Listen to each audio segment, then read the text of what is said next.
Bismillahirrahmanirrahim. Assalamualaikum warahmatullahi wabarakatuh. Alhamdulillahi rabbil alamin.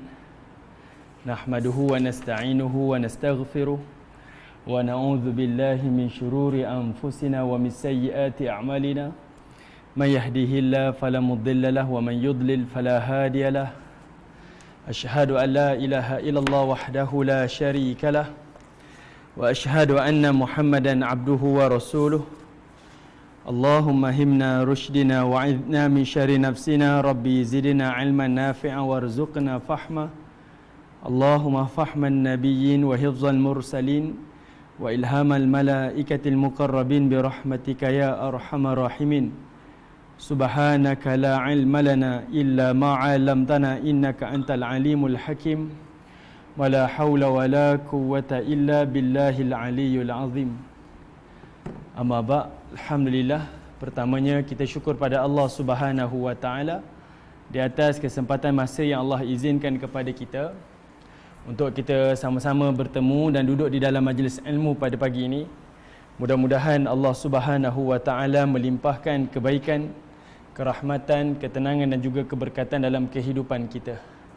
Dan insya-Allah alhamdulillah di atas kebenaran pemerintah kita di negeri Selangor dan juga di wilayah, sekarang dibenarkan untuk kita adakan kuliah secara terbuka di masjid maupun di surau. Jadi mudah-mudahan tuan-tuan sama-sama kita memakmurkan rumah-rumah Allah dan terus kita bermujahadah dan kuatkan diri kita untuk sama-sama menghadiri majlis-majlis ilmu. Semoga Allah Subhanahu wa taala mencampakkan hidayah dan petunjuk kepada diri kita insya-Allah. Amin ya rabbal alamin. Baik, tuan-tuan, puan-puan, ibu-ibu, ayah-ayah dirahmati oleh Allah. Insya-Allah untuk hari ini kita akan baca tafsir surah yang baru dan insya-Allah kita akan sama-sama tadabbur surah ini.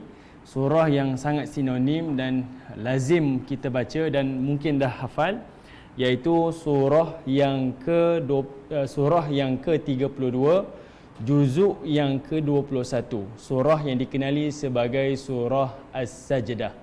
Surah As-Sajdah, surah yang ke-32, juzuk yang ke-21.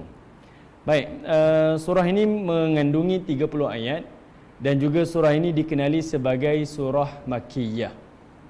Seperti mana saya sedia maklum pada tuan-tuan, setiap kali permulaan tafsir kita dalam setiap surah, yang mana di dalam Al-Quran terbahagi kepada dua. Ada surah ataupun ayat yang dipanggil sebagai Makkiyah dan juga ada surah dan ayat yang dipanggil sebagai Madaniyah, yang mana ia merujuk kepada Mekah dan juga Madinah. Walaupun ia merujuk kepada tempat, namun hakikatnya dia bukan merujuk kepada tempat surah itu diturunkan, sama ada di Mekah ataupun di Madinah, namun ia merujuk kepada waktu bila surah itu diturunkan, sama ada sebelum hijrah ataupun selepas hijrah.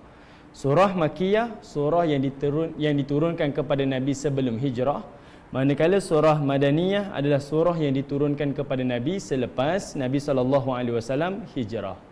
Baik, seperti mana yang sering kita ulang, surah Makkiyah ataupun ayat Makkiyah, dia akan berbincang ataupun dia akan mengulas tiga topik yang selalu seringkali Allah Ta'ala sebutkan, bergantung kepada konteks surah itu diturunkan.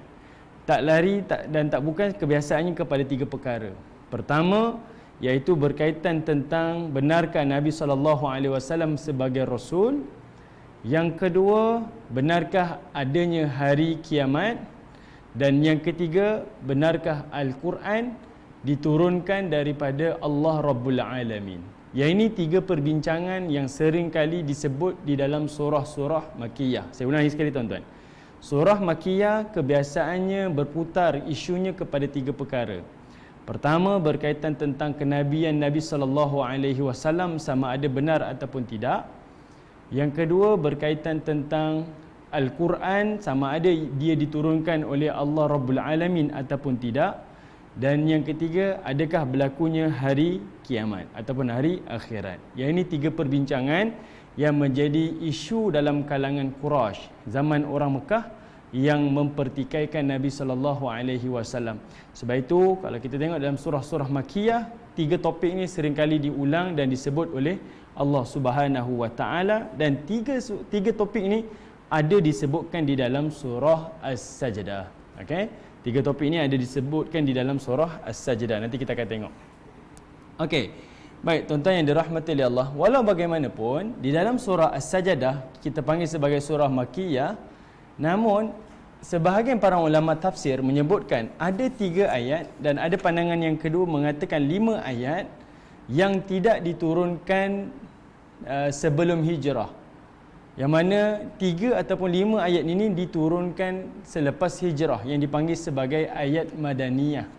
Iaitu tuan-tuan boleh rujuk kepada ayat yang Okey, tuan-tuan perhatikan pada ayat yang ke-16.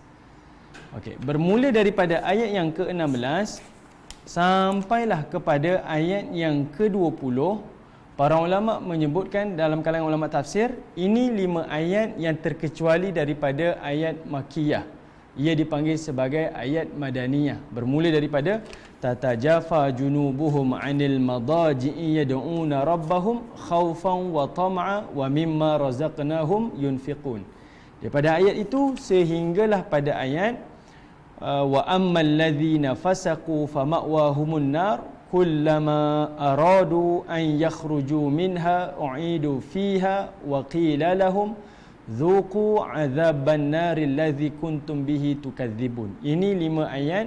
Sebahagian ulama tafsir kata ini adalah ayat madaniyah, bukan ayat makkiyah. Yang lain tuan-tuan adalah ayat makkiyah. Ini 5 saja ayat.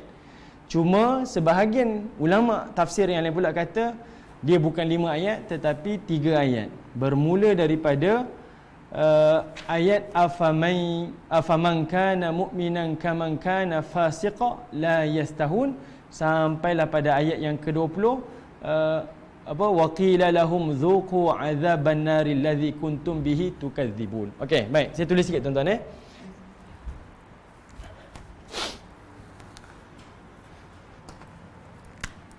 Surah Sajdah dikenali sebagai surah Makkiyah. Okey, ini surah Makkiyah kecuali daripada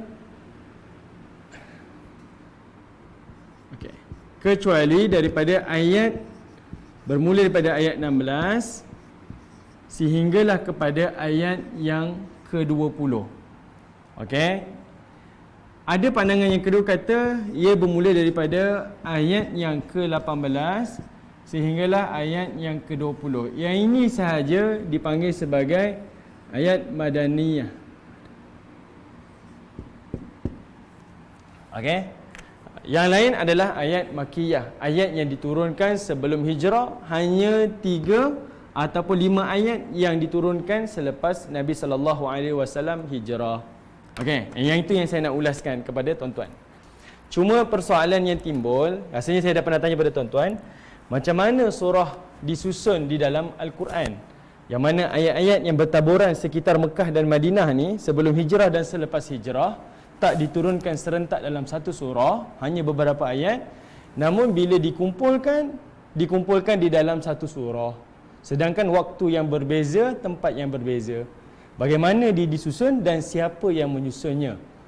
Yang ini tuan-tuan ada banyak perbincangan para ulama, tetapi yang berdasarkan kepada dalil adalah yang menyusunnya dan siapa yang menyusun tidak ada campur tangan daripada makhluk. Sama ada Nabi SAW, sama ada daripada kalangan para sahabat, termasuklah tidak ada campur tangan daripada Jibril. Quran solid daripada Allah Subhanahu wa taala. Yang ini tak dipertikaikan. Macam mana dia disusun dan ditentukan dan macam mana Nabi tahu, iaitu pada setiap bulan Ramadan Nabi akan bertadarus dengan Jibril, yang mana Jibril akan membacakan daripada ayat 1 sampailah kepada ayat yang ke-114.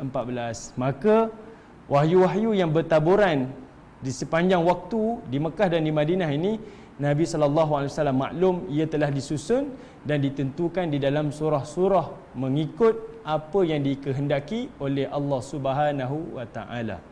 Jelas tuan-tuan? Maknanya kalau tuan-tuan tengok di sini Sajdah daripada ayat 1 sampai 15 turunnya di dipanggil sebagai ayat Makkiyah, turun sebelum hijrah. 16 sampai 20 panggil ayat Madaniyah pula, turun selepas hijrah.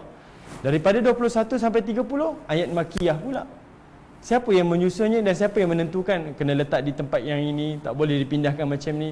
Ayat ini adalah semuanya bergantung kepada Allah Subhanahu wa taala. Sebab itu kalau kita baca surah Al-Qadar, bila Allah kata inna anzalnahu fi lailatul qadar, sesungguhnya kami menurunkan Al-Quran pada malam Lailatul Qadar.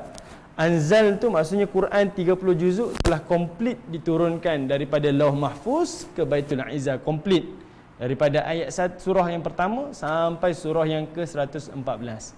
Namun daripada Baitul Izzah, langit bumi nak menuju kepada Nabi SAW, maka ia turun secara berperingkat selama 23 tahun. Dan dia diturunkan mengikut situasi Nabi SAW. Masya-Allah.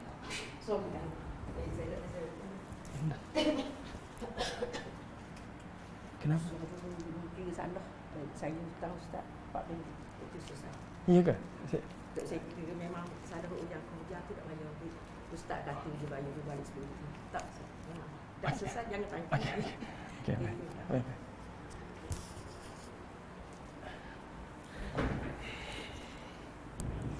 Okey, baik.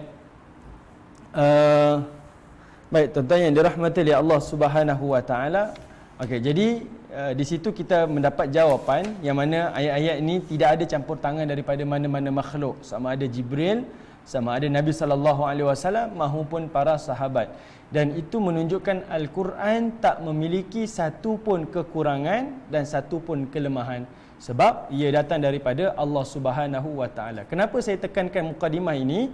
Sebab permulaan surah As-Sajdah Allah mulakan dengan kalimah Alif Lam Mim yang dikenali sebagai huruf mutaqatta'ah, ataupun di sebahagian membacanya dengan huruf mutaqatti'ah, iaitu huruf yang terputus-putus. Okey, huruf yang terputus-putus. Huruf mutaqatta'ah ataupun huruf mutaqatti'ah. Baik.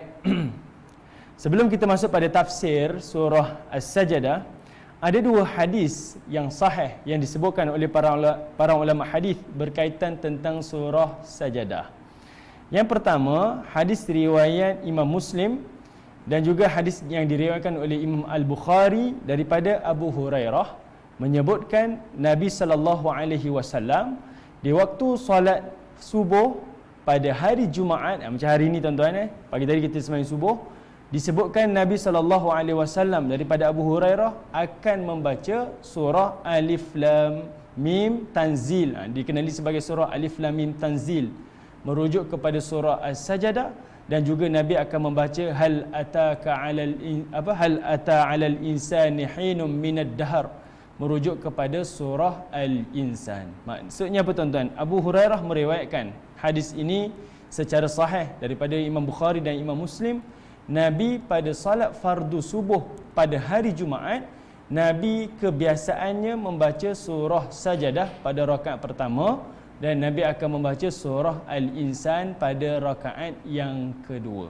Yang ini menjadi sunnah Nabi SAW.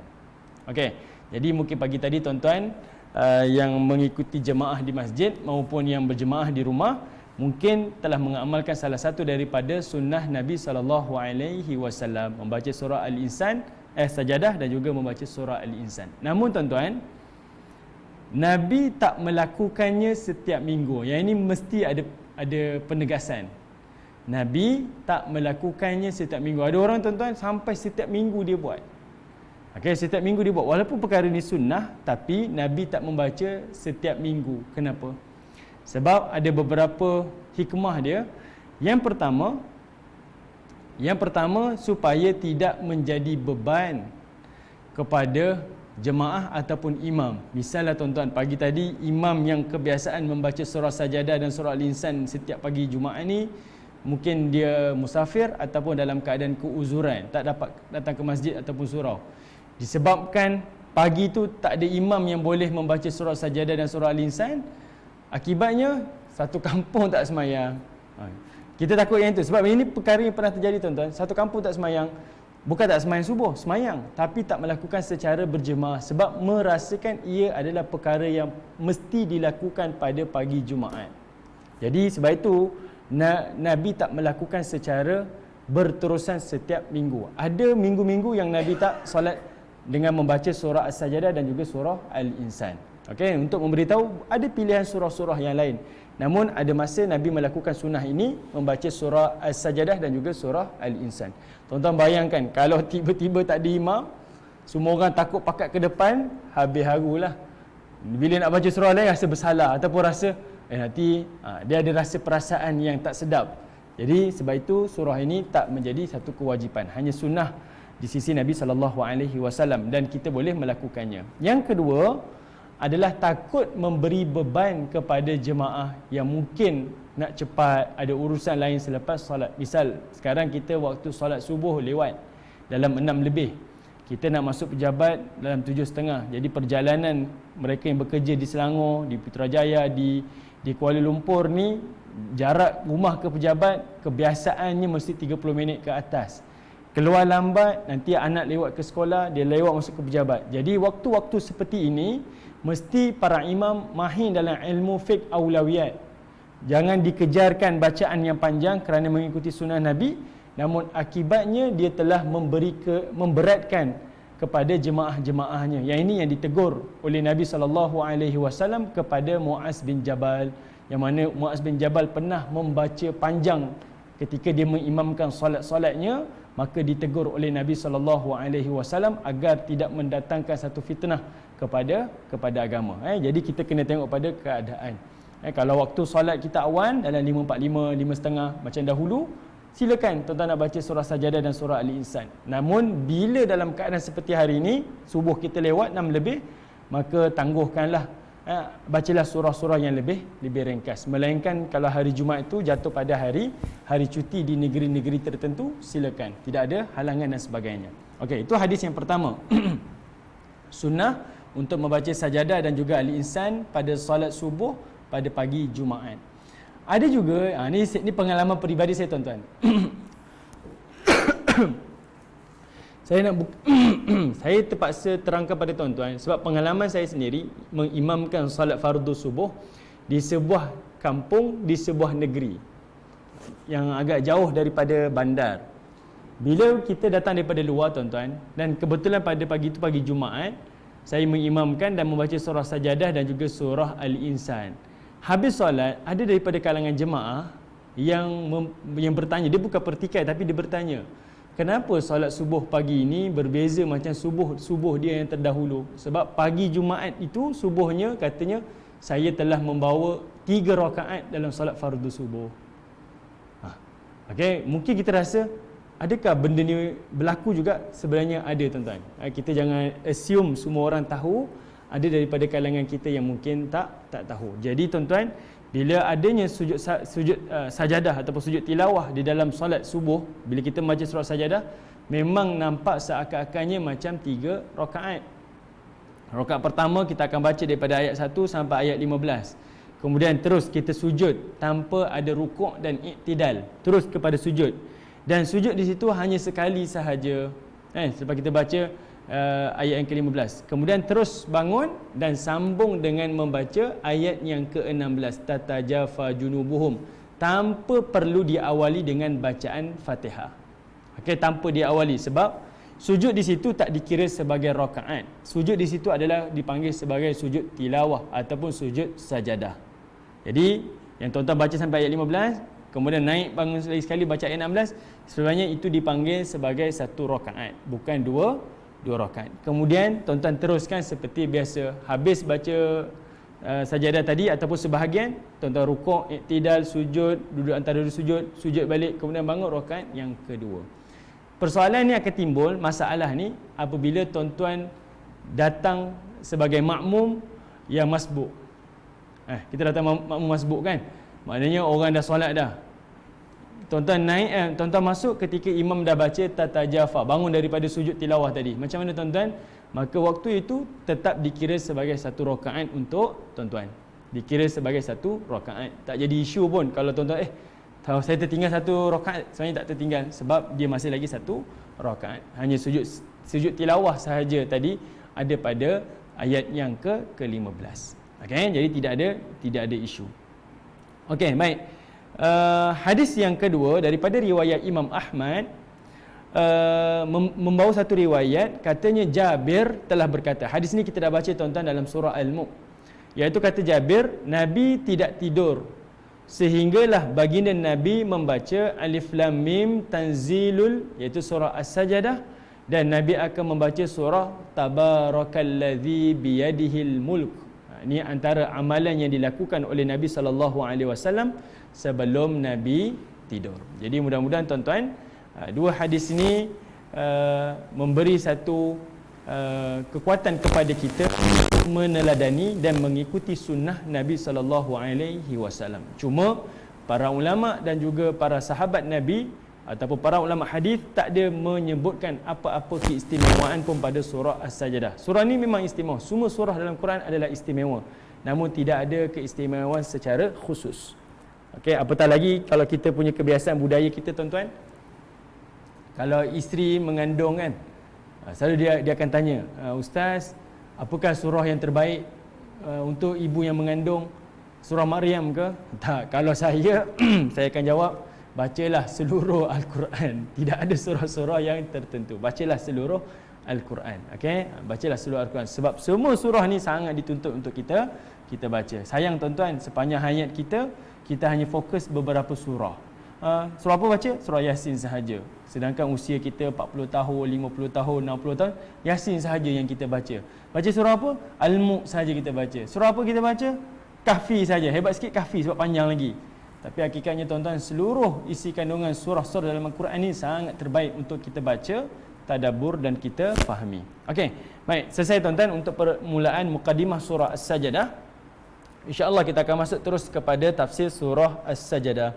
Ada beberapa topik penting tuan-tuan dan menarik untuk didetailkan, dan insya-Allah dengan kemampuan yang saya ada, saya akan cuba sampaikan kepada tuan-tuan, dan kalau ada kelemahan dan kekurangan minta teguran daripada tuan-tuan, guru-guru semua insya-Allah. Bismillahirrahmanirrahim. Pada ayat pertama Allah Taala mulakan dengan kalimah Alif Lam Mim. Tanzilul kitabi la raiba fihi min rabbil alamin. Dalam beberapa surah di dalam Al-Quran, ada beberapa surah yang Allah Ta'ala mulakan dengan huruf mutaqatta'ah, iaitu Alif Lam Mim, Yasin, Taha, Nun, Qaf dan sebagainya. Dipanggil huruf mutaqatta'ah iaitu dibaca huruf secara terputus, tak dibaca dengan alaf. Okey, tetapi dibaca dengan Alif Lam Mim. Saya rasa tuan-tuan selalu dengar orang bawa bergurau kan. Dia kata ada orang tak pandai. Ini cerita tuan-tuan. Saya bukan nak bergurau dengan tuan-tuan, tapi kadang-kadang penyampaian gurauan ni kadang melampau juga. Seolah-olahnya, yalah, kalau kita tahu ni Alif Lam Mim, ada yang panjang Alif Lam Mim Ra kan. Tapi dia kata ada orang baca Al-Mari. Saya rasa kita tak sampai ke tahap tu lah. Sebab kita tak sampai ke tahap tu, masyarakat kita tak tahu kan, sebab kebiasaannya kita tahu, cuma kita tak tahu istilahnya apa. Di situ dipanggil huruf mutaqatta'ah. Ada beberapa hikmah kenapa Allah Ta'ala mulakan Al-Quran dengan huruf-huruf yang terputus. Pertama, untuk membezakan Quran dan juga syair Arab yang ketika itu sangat terkenal, sangat popular pada budaya orang Mekah dan juga orang Arab pada zaman Nabi SAW. Quran diturunkan di tengah-tengah lautan manusia yang mahir yang dipanggil sebagai syuara, para penyair ni. Quran turun dan Quran kira kata melawan arus, menunjukkan ketinggian bahasanya melebih daripada syair-syair Arab pada zaman tersebut. Okey. Baik. Kalau tuan-tuan tengok dalam riwayat Ibn Ishaq dan juga Ibn Hisham di dalam kisah-kisah sirah Nabi SAW, bila orang Arab Quraisy dengar sahaja Nabi mula berdakwah secara terbuka pada usia Nabi 53 tahun, ada dua perkara isu besar yang berlaku kepada orang Arab Quraisy. Macam mana dia nak kata apa yang dibawa oleh Nabi SAW ini palsu? Yang ini yang akan menjadi huraian pada ayat ini tuan-tuan. Saya ulangi sekali tuan-tuan. Saya sebut ayat Makkiyah berbicara tentang 3. Betulkah Nabi ni Rasul? Betulkah Al-Quran ini daripada Allah? Betulkah terjadinya hari kiamat? Jadi bila Nabi cakap Nabi adalah Rasul dan Nabi berdakwah secara terbuka, masa tu orang Quraisy duduk dalam satu meeting, berbincang di antara mereka. Ada 2 isu yang dia sangat sukar untuk lawan. Pertama, dia terpaksa berhadapan dengan orang Mekah, dan yang kedua, dia terpaksa berhadapan dengan jemaah haji. Macam mana tuan-tuan? Setelah orang Mekah sendiri memberi gelaran Nabi Muhammad adalah Al-Amin, sekarang ni Nabi mengaku sebagai Rasul. Macam mana dia nak, kita panggil apa? Nak mempertikaikan, dulu kita panggil Muhammad Al-Amin, sekarang dia mengaku sebagai Rasul. Macam mana kita nak kata Muhammad ni adalah Al-Kazzab pula, pendusta, sedangkan kita yang bagi dia Al-Amin, bukan dia mengaku dia Al-Amin, kita panggil dia Al-Amin. Sekarang macam mana kita nak cakap dengan orang Mekah? Yang ini menjadi isu besar dalam kalangan Quraisy. Mereka kenal Nabi daripada kecil, mereka membesar dengan Nabi, mereka bergaul dengan Nabi, bahkan berkahwin di antara keluarga mereka dengan keluarga Nabi. Tiba-tiba Nabi mengaku jadi Rasul. Macam mana mereka nak mempertikaikan kejujuran dan ketulisan Nabi SAW? Jadi mereka berbincang. Yang kedua, yang paling mereka takut, Nabi punya kejujuran ni bukan terkenal di kota Mekah, tapi dikenali dari rantau Arab. Yang mana mereka tahu pada bulan Zulhijjah akan datangnya hujaj, jemaah-jemaah haji ke kota Mekah untuk melaksanakan ibadah haji. Ancaman kepada Quraisy, macam mana dia nak menghalang Muhammad daripada berdakwah kepada jemaah haji. Sebab kalau Nabi ambil peluang waktu tu tuan-tuan, jemaah haji yang keluar daripada kota Mekah, automatik dia akan menyebarkan agama Islam. Yang kedua, macam mana dia nak membuatkan orang Mekah tak percaya kepada jemaah haji tak percaya kepada Nabi SAW. Jadi tercetuslah idea daripada seorang lelaki namanya Al-Walid bin Al-Mughirah Al-Makhzumi. Dia orang-orang tua di kota Mekah. Dia kumpulkan beberapa pembesar-pembesar dan lelaki-lelaki Quraisy, berbincang di antara mereka, keluarkan usul masing-masing, apa yang perlu kita lakukan untuk selesaikan masalah ini. Jadinya tuan-tuan, Al-Walid bin Al-Mughirah berbincang dengan orang-orang Quraisy, kalau jemaah haji datang ke kota Mekah, kata Al-Walid, kita mesti ada kata sepakat menuduh Nabi SAW ini sebagai apa. Okey, maknanya kalau orang Mekah datang nak buatkan orang jemaah haji tak percaya pada Nabi, mesti kita ada kata sepakat. Jadi datanglah usul yang pertama, mengatakan Muhammad adalah orang gila, Majnun. Yang ini kita tengok popular tuan-tuan, masyhur, Allah Ta'ala sebut dalam Quran. Kita tuduh, orang Quraisy kata kita tuduh Muhammad adalah orang gila. Tapi tuan-tuan, Al-Walid bin Al-Mughirah Al-Makhzumi, dia kata apa? Kita tak boleh kata Muhammad orang gila. Sebab apa? Sebab apa yang dilakukan oleh Muhammad, tutur katanya, gaya bahasa tubuhnya, peribadinya tak nampak macam orang gila, bahkan lebih elok daripada kita. Ini usul pertama tuan-tuan, yang menuduh Nabi gila. Daripada kalangan Quraisy sendiri kata, tak, Muhammad bukan gila. Yang kedua kata, kalau begitu kita panggil Muhammad ni ahli sihir, pawang, dia kata. Kita panggil Muhammad ni kahin, bomoh ataupun pawang. Al-Walid bin Al-Mughirah kata pun tak boleh juga, sebab perwatakan Nabi tak sama macam bomoh-bomoh yang berada di zaman mereka, tak sama langsung. Imej Nabi lebih bersih daripada imej bomoh dan pawang. Yang ketiga tuan-tuan, kalau begitu kita kata Muhammad ni adalah asyair, dia adalah penyair. Yang itu pun kata Al-Walid bin Al-Mughirah pun kita tak boleh kata Muhammad ini adalah penyair. Kenapa tuan-tuan? Sebab dia kata apa yang disebut oleh Muhammad, apa yang dibaca oleh Muhammad tak sama dengan syair-syair Arab. Sebab mereka tuan-tuan adalah orang yang mahir dalam bahasa Arab, mahir dalam bersyair. Jadi dia kata ayat Quran bukan syair, tak sama macam syair. Dia ada arud qafiyah, dia punya wazan-wazan dia. Tapi dia kata Quran tak seperti itu. Walaupun diindah, dia tak sama dengan syair. Antara hujahnya tuan-tuan, iaitu pada huruf mutaqatta'ah ni, iaitu ada pada huruf alif lam mim, alif lam ra dan sebagainya. Sebab syair-syair Arab kebiasaannya menggunakan kalimah. Okey, dia ada syair yang bersumpah dengan nama haiwan, ada menggunakan nama wanita, dia ada macam-macam bentuk. Tetapi tidak ada satu pun syair Arab yang dimulakan dengan huruf alif lam mim, alif lam ra, taha, tidak ada. Sebab itu yang membezakan Quran dan juga syair-syair Arab. Itu menolak tuduhan jahat orang-orang yang tak beriman kepada Allah dan Rasulnya, mengatakan Quran ini adalah syair-syair ataupun Quran ini adalah kalam yang diciptakan oleh Nabi sallallahu alaihi wasallam. Okey. Yang keempat, mereka katakan Nabi SAW ini adalah tukang sihir. Daripada 4 usul tuan-tuan, Al-Walid bin Al-Mughirah fikir panjang dalam riwayat, mengatakan beberapa hari tuan-tuan tak jumpa jawapan.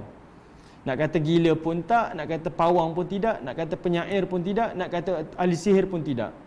Tapi akhirnya Al-Walid bin Al-Mughirah bersetuju untuk mengatakan dengan kata sepakat, bila orang jemaah haji datang je Mekah, kita mesti cakap dengan orang-orang luar ni, Muhammad adalah ahli sihir. Sebab apa? Walaupun perwatakannya tak macam ahli sihir, walaupun bicaranya tak ada dengan mantra-mantra, tetapi apa yang disebut oleh Muhammad menyebabkan manusia disihir. Bapa boleh bergaduh dengan anak, boleh bercerai dengan isteri, anak boleh derhaka pada orang tua, kabilah boleh bergaduh, bertelaga dan sebagainya. Maka itu yang menjadi kesepakatan orang-orang Quraisy pada waktu tersebut. Walaupun mereka menafikan, tapi mereka tidak ada pilihan, mereka terpaksa menuduh Nabi SAW. Yang saya nak tekankan pada tuan-tuan adalah pada huruf Alif Lam Mim, yang mana orang Quraisy sendiri mengiyakan Quran bukan syair, sebab dia tak sama bentuk dengan syair. Alif Lam Mim. Dan juga tuan-tuan, seperti mana saya pernah sebut pada tuan-tuan, para ulama tafsir menyebutkan hikmah kenapa huruf mutaqatti'ah ni ada di dalam Al-Quran. Salah satunya adalah kerana untuk mencabar orang-orang yang mengatakan Al-Quran sebagai kalam Nabi SAW. Yang mana Allah Ta'ala pernah mencabar orang-orang Quraisy, kul fa'tu bi'ashri thwari mithli, kata Allah Subhanahu wa taala, katakanlah wahai Muhammad kepada mereka-mereka yang mencabar kamu, menuduh kamu mengarang Al-Quran, bagi tahu kepada mereka, datangkan 10 surah sama seperti surah di dalam Al-Quran. Mula-mula tuan-tuan, Allah cabar satu Quran. Siapa yang boleh karang satu surah-surah sama macam satu Al-Quran? Datangkan 114 surah. Tidak ada orang yang boleh mencabarnya. Kalau tak boleh datang satu Quran, cabar datangkan 10 ayat, 10 surah. Tidak ada yang mampu yang menyahutnya. Kalau tak mampu datang 10 surah, datangkan satu surah pun tidak mampu. Walaupun Musailamah Al-Kazzab tuan-tuan, dia pernah mereka satu surah yang dipanggil sebagai surah Arnab. Dia kata Allah Ta'ala turunkan surah Wal Asr. Dia pernah tanya pada sahabat Nabi, sebelum tu dia belum jadi sahabat. Siapa nama dia? Amru bin Al-As, sahabat saya. Musailamah pernah tanya pada Amru, masa tu dia belum Islam. Dia kata, wahai Amru, saya minta maaf tuan-tuan, saya lupa nama sahabat, tapi saya Amru bin Al-As. Dia kata, wahai Amru, apa yang telah turun kepada Muhammad? Dia kata, Muhammad telah turun padanya Wal Asr, innal insana lafi khus, sampai ayat. Kata Musailamah, aku pun telah diturunkan wahyu padaku, iaitu Al-Ibir, Arnab, apa dadanya besar telinga, saya lupa dia punya syair dia. Dan kata Amru, setelah aku mendengar apa yang dibaca oleh Musailamah, aku tahu dia adalah Al-Kazzab. Dia adalah Al-Kazzab dan aku beriman dengan Muhammad. Sebab apa tuan-tuan? Surah Al-Asr, kita pernah sentuh dah sebelum ni, dia sangat hebat dan sangat tinggi bahasanya. Bahkan dia bercerita tentang management, kan? Time management yang tak pernah dibincangkan pada zaman tersebut. Bahkan Imam Syafi'i sendiri pun menyebutkan, cukup bagi kita membaca surah Al-Asr, memahaminya daripada surah-surah yang cukup. Maknanya baca tu dah memadai dah untuk kehidupan kita, sebab dia sangat-sangat powerful surah tersebut. Sebab itu Amr bin As akhirnya beriman kepada Allah dan juga Rasulnya. Ni datang satu surah tuan-tuan, tak mampu datang satu surah, Allah cabar mereka yang menuduh Quran ni bukan kalam Tuhan, datangkan satu ayat yang sama seperti Al-Quran. Satu ayat ni berapa banyak tuan-tuan? Jadi para ulama kata Allah cabar datangkan 5 huruf sahaja. Dan sebab itu Allah mulakan dengan huruf dalam surah Maryam kata Allah kaf ha ya ain sad. Ni satu ayat 5 huruf. Kalau tak mampu datang 5 huruf, datangkan 4 huruf, alif lam mim ra. Kalau tak mampu datang 4 huruf, datangkan 3 huruf, alif lam ra. Kalau tak mampu datang 3 huruf, datangkan 2 huruf, Yasin, Toha dan sebagainya. Kalau tak mampu datang 2 huruf, datangkan satu ayat walaupun 1 huruf, seperti Qaf, Nun dan sebagainya. Okey, yang ini adalah cabaran Allah kepada mereka yang menuduh Quran adalah rekaan Nabi SAW. Namun tidak ada satu pun manusia yang dapat menyahut cabaran tersebut. Tidak ada.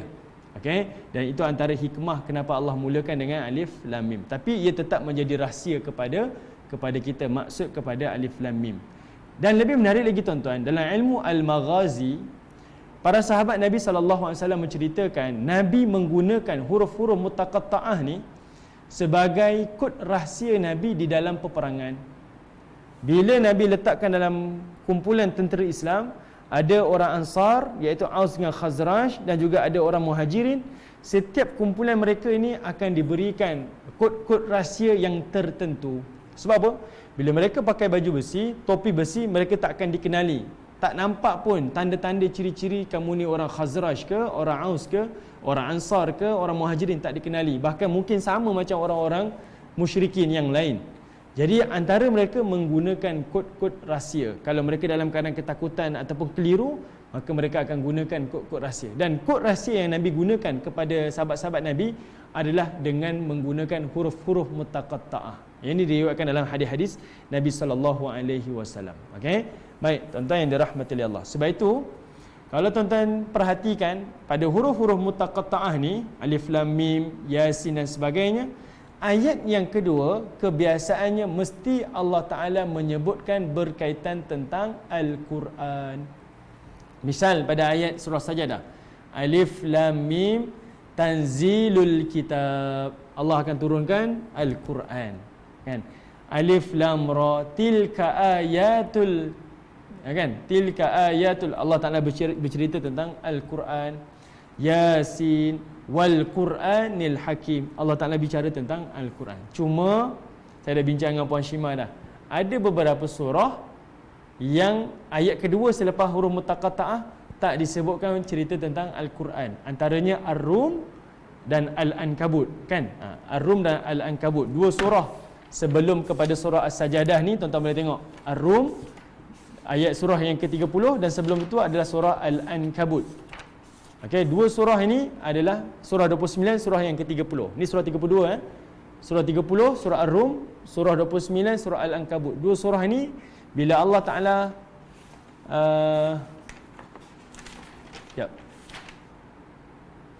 surah aja tengok Al-Rum. Yang mana Allah Taala menyebutkan ayat Quran huruf mutaqatta'ah, ayat kedua tak disebutkan tentang Al-Quran. Ar-Rum dan juga Al-Ankabut. Kalau Ar-Rum alif lam mim ghulibatir rum, tak berbicara tentang Al-Quran. Kalau Al-Ankabut, tuan-tuan perhatikan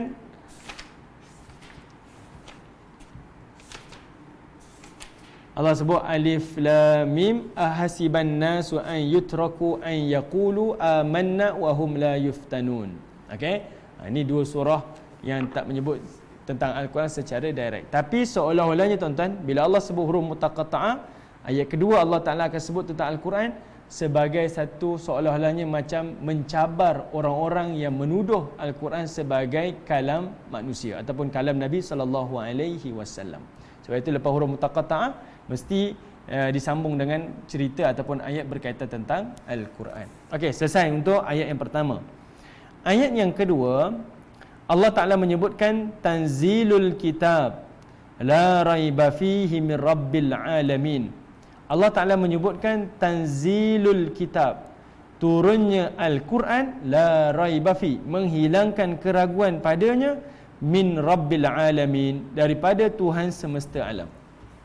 Okey, tuan-tuan perhatikan kalimah tanzilul kitab.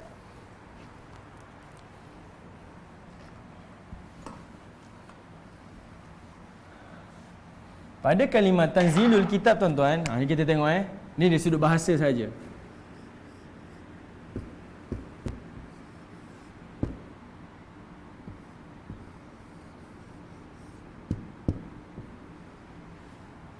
Okey. Tuan-tuan perhatikan. Bila Allah Ta'ala kata ayat turun ataupun daripada dan sebagainya, kebiasaannya Allah gunakan kalimah al-kitab. Tapi bila Allah Ta'ala bicara di sini, maknanya di bumi, kebiasaannya Allah gunakan kalimah Al-Quran. Sebenarnya perkataan Al-Quran ni banyak. Nama-nama Al-Quran, Allah Ta'ala sebut Al-Huda pun ada, Al-Furqan pun ada, apa lagi? Al-Kitab ada, Al-Quran ada. Apa lagi satu lagi? Ada, tak salah ada empat ataupun 5 nama-nama Al-Quran. Tapi bila Allah Ta'ala sebut tanzil, Al-Quran ini diturunkan, kebiasaannya Allah gunakan kalimah Al-Kitab. Bila Allah Ta'ala sebut Quran, kebiasaannya bila Allah sebut, contoh, saya ambil contoh ayat Quran.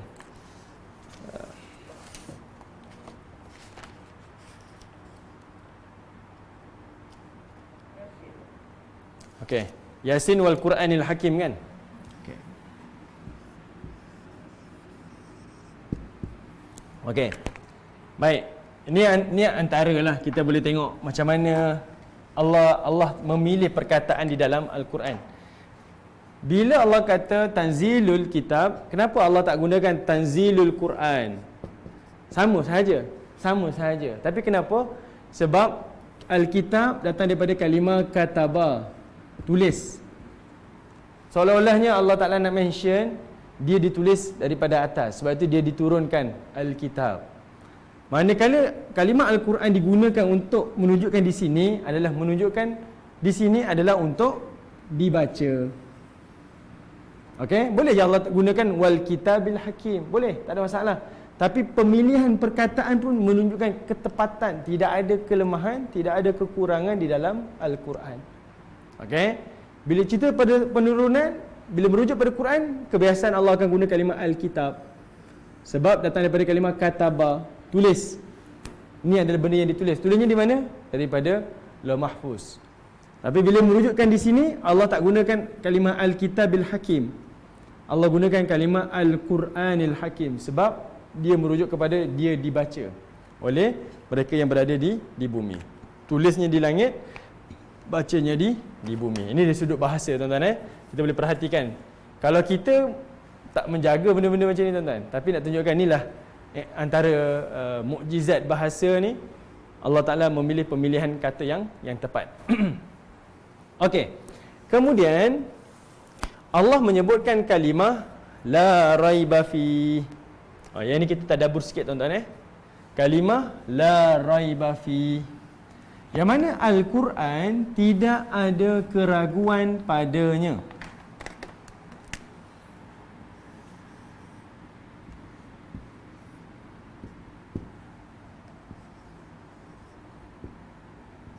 Okay. Bila Allah kata la raiba fi, pada Al-Quran tidak ada keraguannya. Dalam erti kata kita, tuan-tuan, maknanya kalau ada kemusykilan, kalau ada persoalan, kalau ada masalah, kalau ada perkara-perkara yang membuatkan kita rasa muskil, Al-Quran akan memberi penyelesaian. Okey? Al-Quran akan menjadi penyelesaian, akan memberikan jawapan, akan menjadi satu ketenangan kepada sesiapa yang membaca dan mengkajinya. Dia bukan lagi dibaca, lagi serabut, tuan-tuan. Lagi dibaca, lagi dibuka pintu-pintu kefahaman, pintu-pintu kefakihan kepada mereka yang membaca dan mengkaji Al-Quran. Ini dibuktikan, tuan-tuan. Tengoklah mana-mana tokoh dunia yang mulanya asalnya nak mengkaji Al-Quran, kan, akhirnya secara tak langsung Allah campakkan hidayah dan terus memeluk agama Islam. Okey, sebab apa? Sebab Quran adalah sebagai jawapan kepada setiap persoalan yang timbul. La raiba fi, hilangkan keraguan. Dan di sini kita boleh ambil satu hikmah.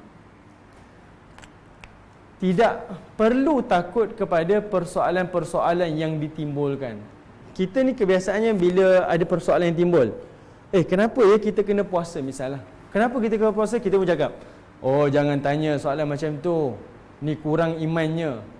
Tuan-tuan, agama ni nak lebih kita faham, dia perlu ditanya, perlu bertanya. Dengan bertanya dan perlu dijawab dengan betul, maka dia akan memberikan satu penjelasan yang tepat dan memberikan kepuasan kepada kita untuk beramal. Sebab dia bukan sekadar ritual. Okey, dia bukan sekadar buat sahaja, tapi dia mesti kepada roh dia, spiritual untuk kefahaman dia, dan dia lebih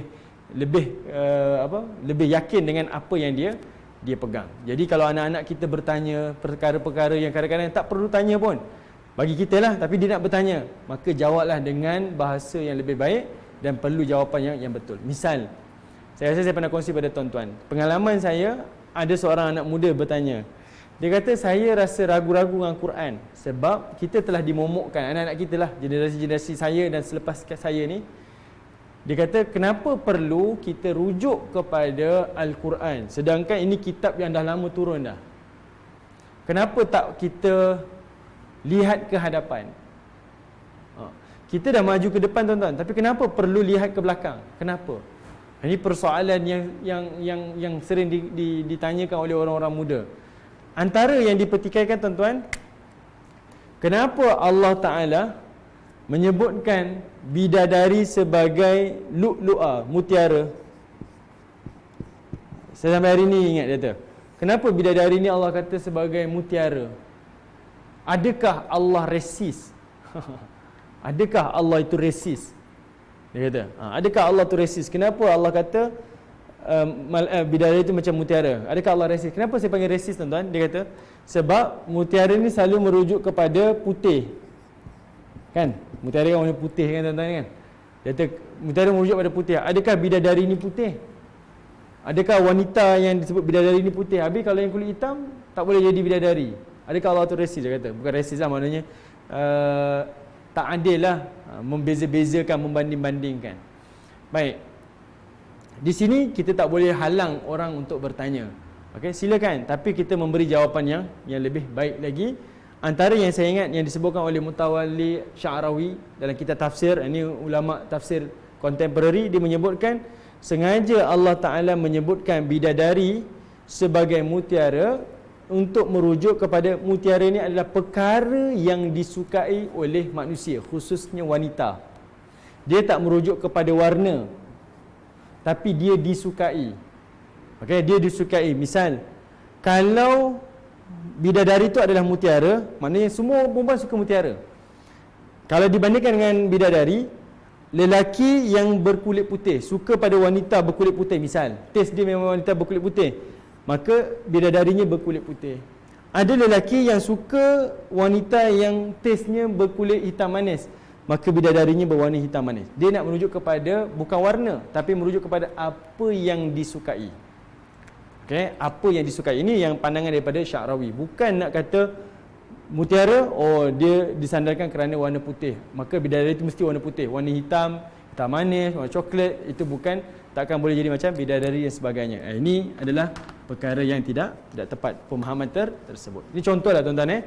Jadi apa hikmah yang saya nak sampaikan? Kalimah la raiba fi di sini maknanya Al-Quran akan menjawab dengan tuntas semua kemusykilan dan semua persoalan daripada manusia. Siapa yang membaca Al-Quran, maka akan menemui jawapan-jawapan di dalam Al-Quran. Tidak akan ada persoalan-persoalan yang timbul. Jadi tidak perlu takut kepada persoalan yang ditimbulkan oleh manusia.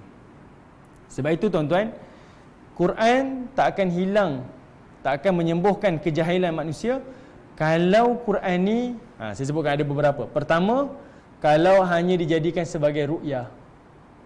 Okey. Kedua, Al-Quran ini kalau dijadikan sebagai hiasan-hiasan dinding. Yang ketiga, kalau Al-Quran ini hanya dijadikan sebagai bahan tilawah untuk ditaranumkan sahaja. Quran Allah mention dia adalah untuk dibaca dan dia adalah untuk dihilangkan keraguannya. Okay, sebab itu Allah kata tanzilul kitab la raiba fi. Kalau sini min rabbil alamin. Kalau pada surah Al-Baqarah hudal lil muttaqin.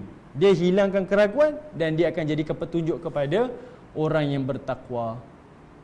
Kalau kita jadikan Al-Quran tuan-tuan sebagai ayat-ayat ruqyah, dia tak akan menyembuhkan kejahilan manusia. Kalau kita jadikan Al-Quran sebagai hiasan-hiasan dinding, dia tidak akan menghilangkan kejahilan manusia. Kalau Al-Quran ini hanya dijadikan sebagai bahan-bahan tilawah sahaja yang ditaranumkan, dia tidak akan hilangkan kejahilan manusia. Bahkan menyebabkan umat Islam tak akan dapat apa-apa manfaat daripada Al-Quran. Saya sebut macam ni mudahnya tuan-tuan. Quran ni dia ada objektif dia. Dia objektifnya adalah untuk dibaca dan untuk difahami. Okey, dibaca dan juga difahami. Adakah salah Quran dijadikan ruqyah? Saya tak kata salah tuan-tuan. Adakah Quran ni salah untuk jadikan bahan-bahan hiasan, dinding dan sebagainya? Tak menjadi masalah. Adakah Quran ini salah untuk ditaranumkan? Tak salah. Cuma dia tak mencapai objektif. Kita ambil pen lah tuan-tuan. Pen, objektif dia diciptakan untuk ditulis. Tapi boleh tak pen tu tuan-tuan bawa garuk kepala, gatal-gatal garuk. Tuan-tuan nak cas handphone, tuan-tuan pun cocok. Boleh ke tak? Jawapannya boleh. Tapi menyelesaikan tak kenapa pen tu diciptakan? Menyelesaikan masalah? Tak menyelesaikan. Okey, jadi Quran seperti itu. Kalau hanya digunakan untuk perkara-perkara seperti ini, maka dia tak menyelesaikan, menghilangkan keraguan, tak akan menjadi petunjuk, tak akan membasmi kejahilan manusia. Dia mesti dibaca, dia mesti ditadabbur dan dia mesti dikaji. Sebab itu Allah menjamin la raiba fi, dia akan hilangkan keraguan. Sayangnya dia timbul keraguan sebab kita tak membaca dan mengkaji Al-Quran. Okey, bahkan tuan-tuan, Quran ni kita rasa biasa. Kan? Bila dibaca Al-Quran, Al-Quran lah kitab suci. Kitab suci macam mana? Kita rasa biasa. Kita tak rasa Quran ni sesuatu yang luar biasa. Sebagai satu gambaran. Misal, tuan-tuan tengok, ada 3 jenis manusia. Saya suka contoh ni. Saya beberapa kali sebut. Ada 3 jenis manusia pergi tepi lautan. Manusia pertama, dia tengok laut, dia kata apa? Laut ini adalah pejabat saya. Sebab apa? Sebab dia adalah nelayan. Dan nelayan, dia kata, laut ni adalah pejabat saya. Di sinilah saya cari rezeki, di sinilah saya cari nafkah. Datang manusia yang kedua lah tuan-tuan. Ni adalah pelancong. Dia tengok lautan, dia kata apa? Di sinilah tempat saya menenangkan fikiran. Di sinilah tempat saya berehat-rehat. Orang pertama tadi, nelayan, kata ni pejabat dia. Orang kedua kata, di sinilah tempat saya tenangkan fikiran. Pelancong kan? Datang orang ketiga pula, engineer tuan-tuan. Dia tengok laut, kata apa? Dalam laut ni ada emas hitam. Apa dia? Iaitu petroleum. 3 manusia tuan-tuan tengok lautan yang sama tapi perspektif yang berbeza. Kenapa? Sebab dia bergantung kepada siapa yang melihatnya. Macam tu dengan Al-Quran. Kita tengok Al-Quran tuan-tuan, ada orang tengok Al-Quran ni luar biasa. Ada orang tengok Al-Quran ni biasa-biasa saja. Imam Syafi'i sampai berkali-kali khatam dalam sehari. Sebulan Ramadan berkali-kali khatam, sampai 60 kali khatam. Kita rasa macam mana dia boleh baca sampai tahap tu? Kita nak khatam setahun, 10 tahun pun ambil masa. Sebab apa? Dia bergantung kepada siapa yang melihatnya. Kalau kita tengok Quran ni biasa-biasa tuan-tuan, sebenarnya kitalah yang biasa-biasa. Kalau kita tengok Quran ni luar biasa, kitalah sebenarnya yang luar biasa. Okey? Jadi sebab itu kita perlu tahu apa kandungan Quran, barulah kita akan rasa kemanisan, keseronokan membaca Al-Quran. Sebab itu tuan-tuan, banyak-banyak kita berdoa kepada Allah supaya sentiasa dampingi Quran, supaya sentiasa membaca Al-Quran. Okey. Baik. Jadi Allah Taala kata Quran dia diturunkan dan dia menghilangkan keraguan, kemusykilan, masalah, persoalan daripada manusia. Mir Rabbil Alamin. Dan Quran itu diturunkan daripada Tuhan semesta alam. Quran diturunkan daripada Tuhan semesta alam. Saya pernah sebut tuan-tuan, kalimah Rabb merujuk kepada rububiyah. Rububiyah ni apa tuan-tuan? Okey, tuan-tuan perhatikan kalimah Rabb.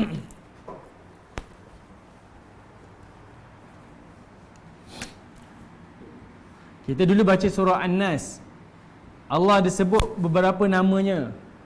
Antaranya Allah ni dikenali sebagai Rabb, Rabbin Nas. Allah juga dikenali sebagai Malikin Nas. Allah juga dikenali sebagai Ilahin Nas. Daripada 3 ni berbeza-beza, memberi maksud yang berbeza-beza.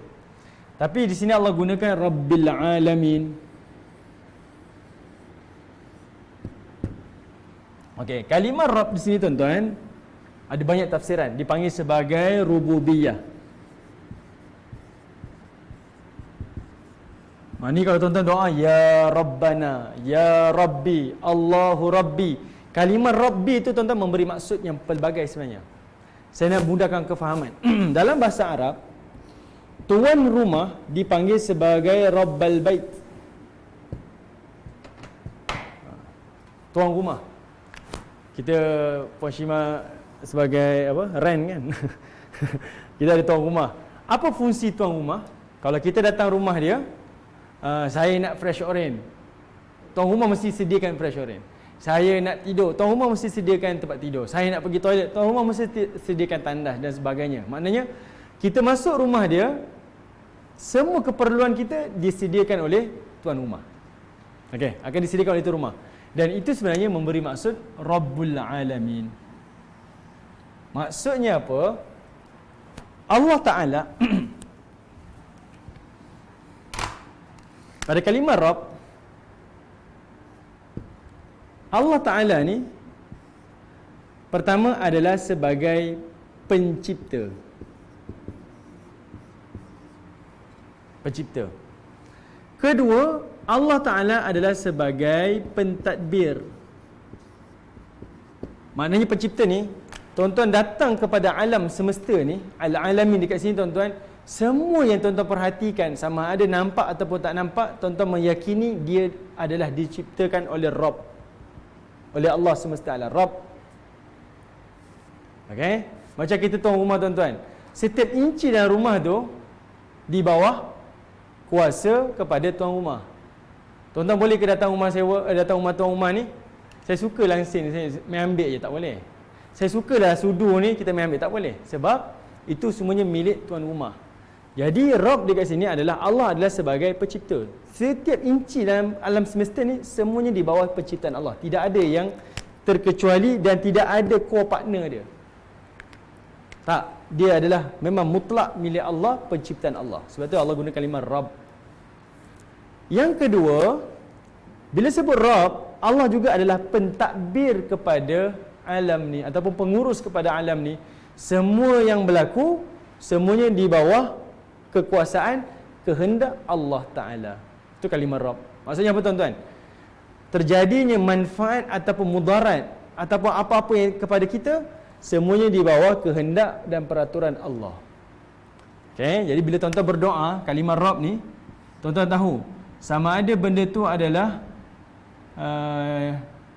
manfaat ataupun mudarat, semuanya di bawah pentadbiran Allah. Ada orang hantar kita sihir tuan-tuan, punya takut kita sihir, kita kata apa? Tak apa, kita akan jumpa dengan bomo ni, dia ni paling power sekali. Yang itu tuan-tuan telah menafikan sifat Allah sebagai Rabb.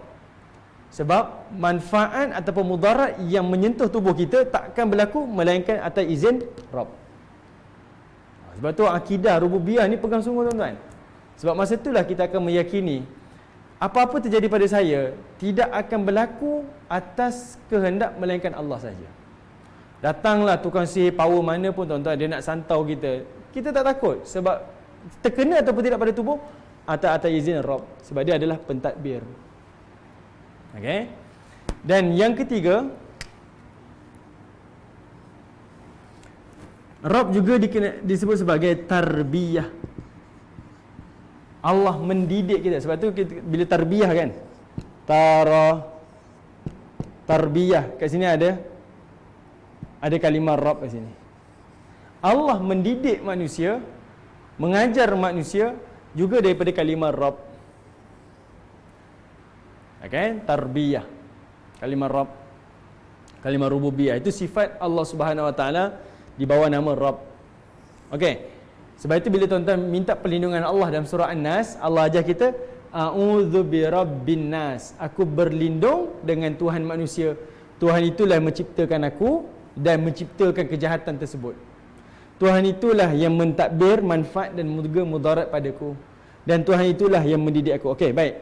Sekarang tuan-tuan, Allah gunakan kalimah Rabbil Alamin dekat situ adalah nak tunjukkan Al-Quran, Alkitab yang Allah turunkan tadi tu bukan saja-saja, tapi daripada Tuhan sekalian alam. Dengan kalimah Rabb ni di sini ada tarbiyah sebagai panduan, pendidikan, petunjuk kepada manusia.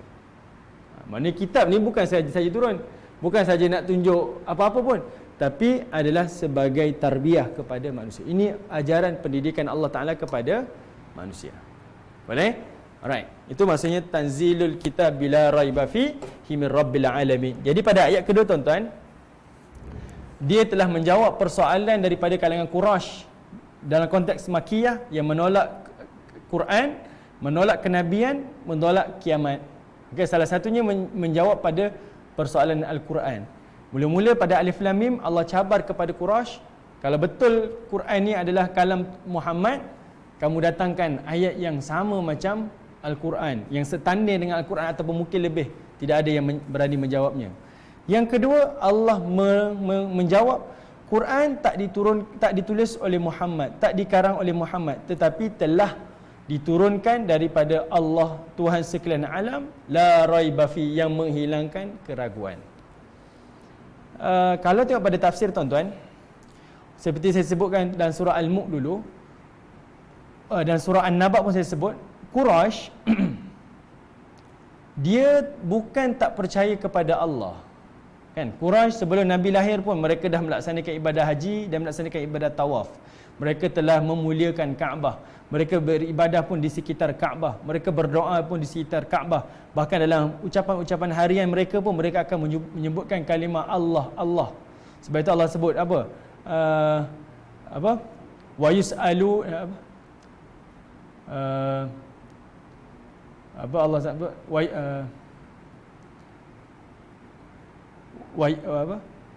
Wa yus'alu man khalaqas samawati wal ard. Dan jika ditanyakan kepada mereka siapa yang menciptakan langit dan juga bumi, la yaqulunallah, mereka pasti akan menjawab yang menciptakannya adalah Allah. Persoalan Allah tu mereka tak pertikaikan. Yang mereka pertikaikan adalah tentang Quran, kenabian dan hari kiamat. Sebab tiga perkara ni dia dakwa adalah daripada cerita Nabi SAW. Sebab itu bila Allah kata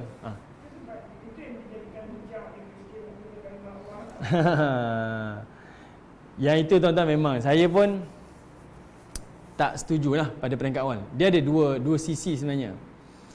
Pada kalimah Allah yang digunakan, kita kata tak salah lah kalau dia nak gunakan. Ya, boleh kita kata macam tu.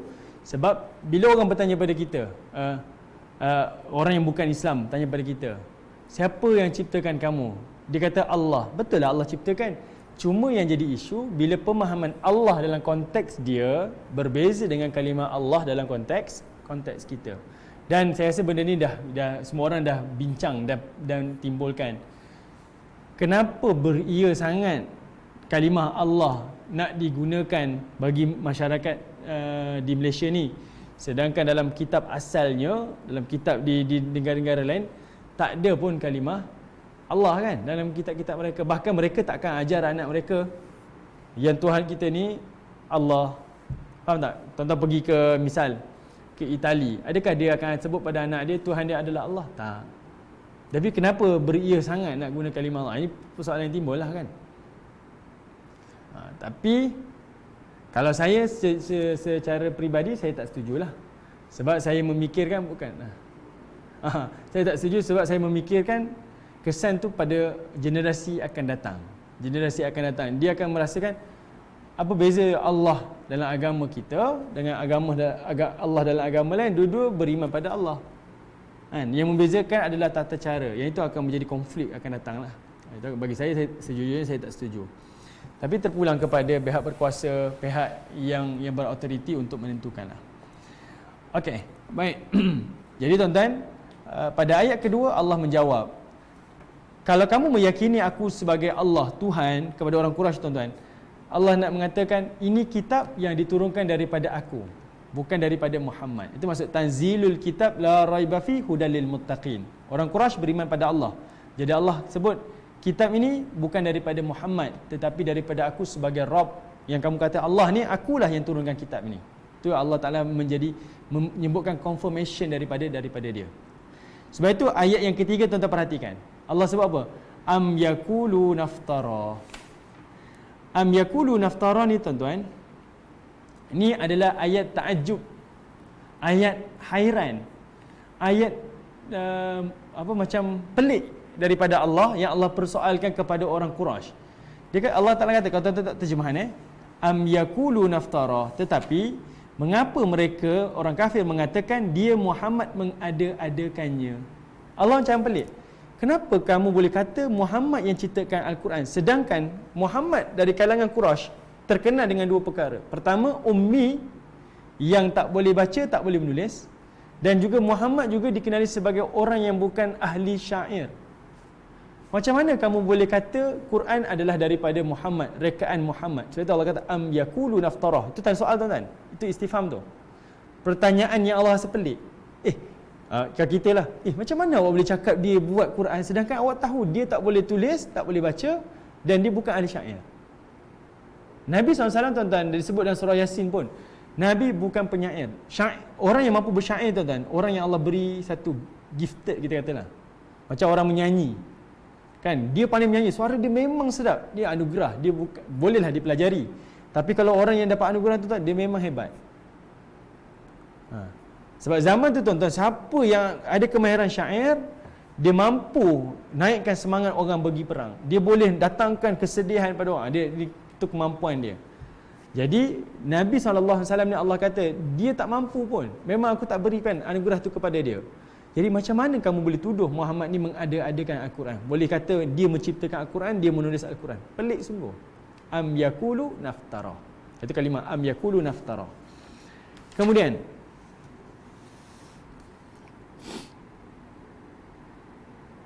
okey, kalau tuan-tuan tengok dalam tafsir Ibnu Kathir, dia kata apa?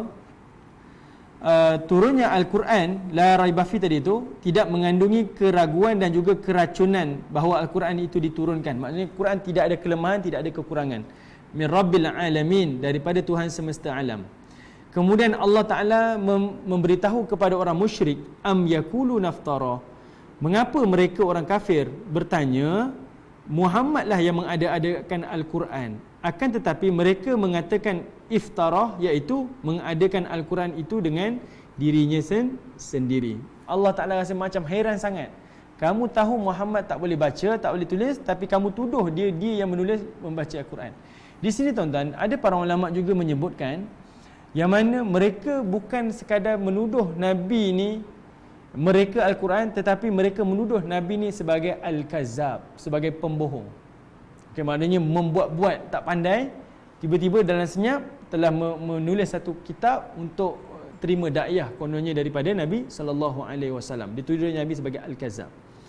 Okey, kemudian barulah Allah Ta'ala menjawab. Kata Allah Subhanahu Wa Ta'ala, bal huwal haqqu min rabbika litunzira qauman ma atahum min nadhirin min qablika la'allahum yahtadun. Kata Allah Subhanahu Wa Ta'ala, bal huwal haqqu, sebenarnya Al-Quran itu, huwa, Al-Quran itu, al-haq min rabbika, adalah kebenaran yang datang daripada Rabbika, Tuhan kamu. Okey, maknanya Al-Quran tuan-tuan, perkataannya, susunannya, kalimahnya, kontennya, pengisiannya, dia datang daripada Allah secara solid. Tidak ada campur tangan daripada makhluk. Yang itu Allah Ta'ala nak highlightkan. Dia tidak ada campur tangan dan dia tidak ada satu pun co-partner dengan sesiapa makhluk, melainkan dia datang bulat daripada Allah Subhanahu Wa Ta'ala. Sebab itu Allah jawab bal huwal haqqu min rabbika, memang solid daripada Allah. Kemudian Allah kata apa? Litunzira qauman ma atahum min nadhirin min qablika la'allahum yahtadun, agar kamu memberi peringatan kepada kaum yang belum datang kepada mereka, orang yang memberi peringatan sebelummu, la'allahum yahtadun, mudah-mudahan mereka mendapat hidayah daripada Allah Subhanahu Wa Ta'ala, iaitu mengikuti kebenaran. Baik, di sini tuan-tuan Allah Ta'ala mention kepada orang-orang musyrik yang menuduh Quran ini daripada Nabi. Bila orang musyrik tuduh Quran ini daripada Nabi, Allah rasa hairan, macam mana kamu boleh tuduh sedangkan kamu sedia maklum Nabi bukan penyair, tidak ada satu pun syair yang direkodkan disebut oleh Nabi, tak ada. Okey, kalau tidak mesti dalam peperangan-peperangan Nabi tak menggunakan sahabat-sahabat Nabi sebagai penyair. Nabi dirinya sahaja, tapi tak berlaku. Dan yang kedua, Allah menyebutkan Quran yang diturunkan min rabbik, daripada Allah Ta'ala. Ini perkara yang di-highlightkan. Tak ada daripada campur tangan Nabi. Yang kedua, sebagai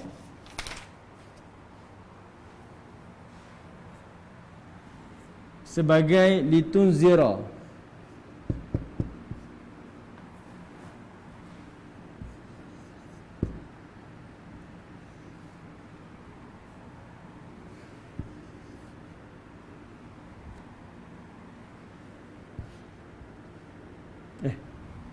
Okey, atahum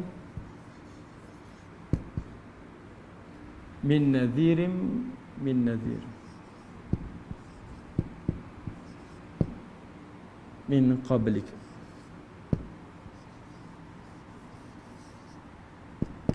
Okey. Baik. Pertama, Allah kata Quran kandungannya, kontennya, pengisiannya, susunannya, semuanya daripada Allah. Cukup jawapan ni tuan-tuan. Full stop. Tak ada keraguan dah. Daripada Allah. Kedua, Quran tujuannya adalah litunzira qauma ma atahum min nadhirim, iaitu untuk memberi peringatan kepada kaum yang sebelum kamu tidak ada orang yang diberikan peringatan. Okey, maksudnya apa tuan-tuan? Okey, tuan-tuan perhatikan pada kalimah kaum. Okey, kalimah kaum dekat sini ada dua maksud. Siapa kaum yang tak didatangi pemberi peringatan? Maknanya ada kaum yang tak datang Rasul ni. Kaum dekat sini merujuk pada dua. Pertama adalah merujuk kepada Quraisy. Kalau macam Bani Israel, sebelum Nabi sekian ada Nabi yang terdahulu dah beri peringatan. Sebelum tu ada Nabi terdahulu, maknanya bapa mereka, datuk mereka kan, macam keluarga Nabi Nabi Yakub, keturunannya semuanya Nabi. Maknanya sebelum dia ada lagi Nabi, ada lagi dah beri peringatan dah. Tapi kata para ulama, kalimah kaum dekat sini merujuk pada Quraisy. Quraisy tak ada pemberi peringatan, sebelum tak ada. Pandangan yang kedua adalah secara umum merujuk kepada manusia. Okey, ini dua pandangan lah. Okey, kaum ni merujuk pada siapa? Siapa kaum yang tak diberi peringatan? Ini dua. Di sini tuan-tuan, timbul lagi satu persoalan dalam kalangan cerita Quraisy ni. Kenapa kata Quraisy ni tak jadi pemberi peringatan, sedangkan bukankah Allah Ta'ala telah hadirkan Nabi Ibrahim dan juga Nabi Ismail di kota Mekah? Di sini ada lagi dua pandangan daripada para ulama. Okey, ada dua. Pertama, disebutkan yang mana Nabi Ibrahim dia hantar je. Nabi Ismail ni dia hanya berdakwah kepada keluarganya dan juga Bani Jurhum sahaja. Ini Bani Jurhum, keluarga isteri dia. Keluarga isteri Nabi Ismail. Hanya kepada Bani Jurhum. Sebab tuan-tuan kena maklum, Nabi ni dia hanya bertanggungjawab berdakwah kepada negeri dia, kabilah dia, kaum dia. Dia bukan semua. Sebab itu antara nikmat yang Allah beri pada Nabi, umatnya ramai. Dia bukan negeri, dia bukan kaum, dia bukan satu daerah, satu kampung, tapi seluruh alam. Okey, Bani Jurhum. Itu pandangan. Jadi bila masuk Quraisy, sebab daripada Jurhum ni lahir daripada keturunan dia namanya Fihr. Ini moyang Quraisy. Fihr ni barulah datang Quraisy. Bermula bila Quraisy dah jadi kerajaan berkuasa penuh tuan-tuan, tidak ada rasul. Sebab itu dia merujuk kepada kaum yang tak pernah didatangi nadhir. Tak ada rasul yang pernah hantar. Jadi dia merujuk pada Quraisy. Itu jawapan pertama. Jawapan yang kedua, tak. Okey, jawapan yang kedua yang Fihr ni. Jawapan yang kedua, Quraisy setelah dia berkuasa, dan menjadi pemerintah satu kabilah besar, tidak ada rasul yang pernah sampai kepada mereka. Okey, jawapan pertama, Nabi Ismail dia bukan berdakwah kepada seluruh, dia hanya kepada Bani Jurhum yang datang daripada Yaman. Itu saja. Dia bukan kepada semua. Jadi kat sini tak menjawablah. Yang kedua, setelah Quraisy berkuasa jadi pemerintah, tak pernah ada seorang pun rasul yang pernah sampai. Okey, tak pernah sampai pun, tak pernah dihantar, dibangkitkan dalam kalangan mereka melainkan Nabi SAW. Jadi sebab itu Allah kata litunzira qauman ma atahum min nadhirin min qablik, sebagai peringatan kepada kaum yang tidak didatangi rasul sebelum kamu. Tak pernah. Okey, silakan.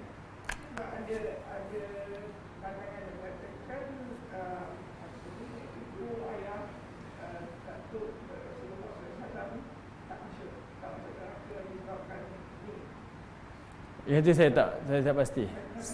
Saya tak sure yang part tersebut lah. Saya tak pasti.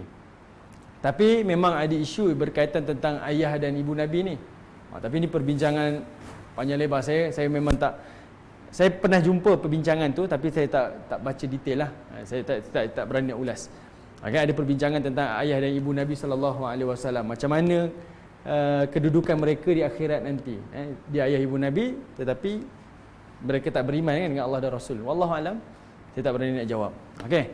Jadi dekat sini kaum merujuk kepada dua, sama ada Quraisy ataupun juga manusia. Kalau ada persoalan timbul, Quraisy, kenapa dikatakan Quraisy? Sebab Nabi Ismail hanya dakwah kepada Bani Jurhum.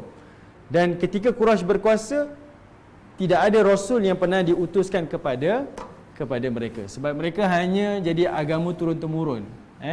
Dia hanya pada nama ataupun pada i'tiqad sahaja, tapi dari sudut amalan, tata cara hidup tak sama dengan apa yang diajarkan oleh Nabi Ibrahim dan juga Nabi Ismail. Okey, dan ayat yang berikutnya Allah kata la'allahum yahtadun. Mudah-mudahan kamu mendapat hidayah, petunjuk. Di situ adalah merujuk kepada kebenaran. Okey, tentang yang dirahmati oleh Allah. Tengok pula ayat yang keempat. Ada apa-apa persoalan ke daripada kita punya? Tak ada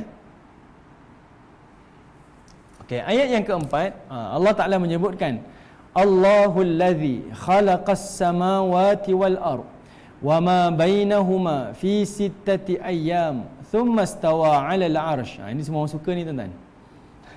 Ma lakum min dunihi min waliyyin wala syafi' afala tatadhakkarun. Allah lah yang menciptakan. Mula-mula Allah cerita tentang Quran. Okey, mula Allah ceritakan tentang Quran. Quran tu diturunkan daripada Allah. Tujuan dia apa? Tujuan dia adalah untuk memberi peringatan dan adalah untuk menunjuk kebenaran. Itu yang tuan-tuan kena faham. Quran turun daripada Allah, solid daripada Allah, hak min al-haqqu min rabbik.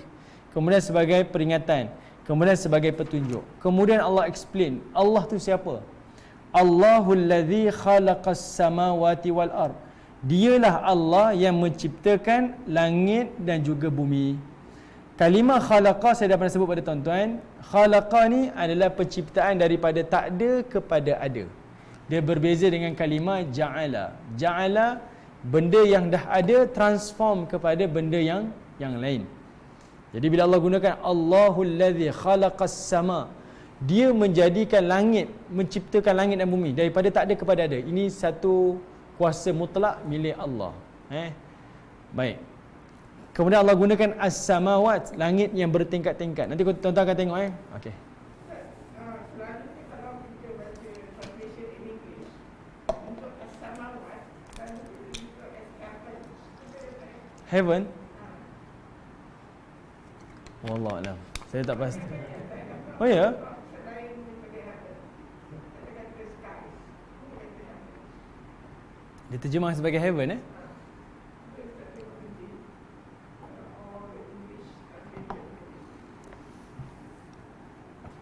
Kalau tengok pada teks Arab, tak ada yang saya nak, tapi English punya translation ni memang saya nampak dia kadang-kadang tepat. Macam kita pernah sentuh ayat surah An-Naba tu, bila kita kata kalimah alam naj'alil arda mihada, kata Allah, bukankah aku telah menjadikan bumi ini sebagai hamparan. Melayu terjemahkan mihada sebagai hamparan, tapi English dia terjemahkan mihada tu sebagai kapet.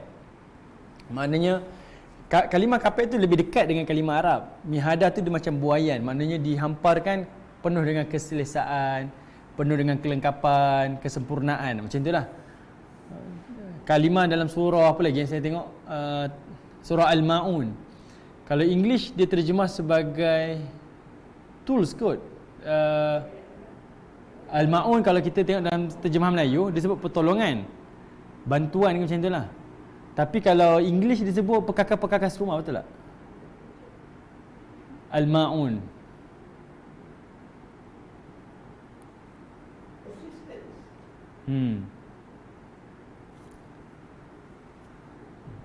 English lebih tepat.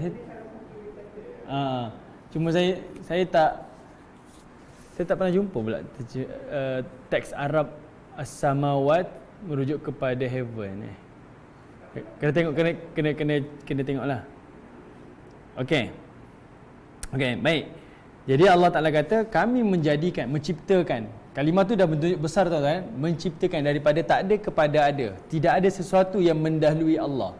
Dia adalah al-awwal wal akhir. Dialah Tuhan yang awal, maha awal, dan juga Tuhan yang maha akhir. Menjadikan langit yang bertingkat-tingkat, berlapis-lapis, dan menjadikan bumi. Bukan sekadar cipta tuan-tuan, tapi dia menyempurnakan. Benda yang sangat kompleks. Langit dan bumi ni sangat kompleks. Okay? Dalam kadar yang sangat sempurna.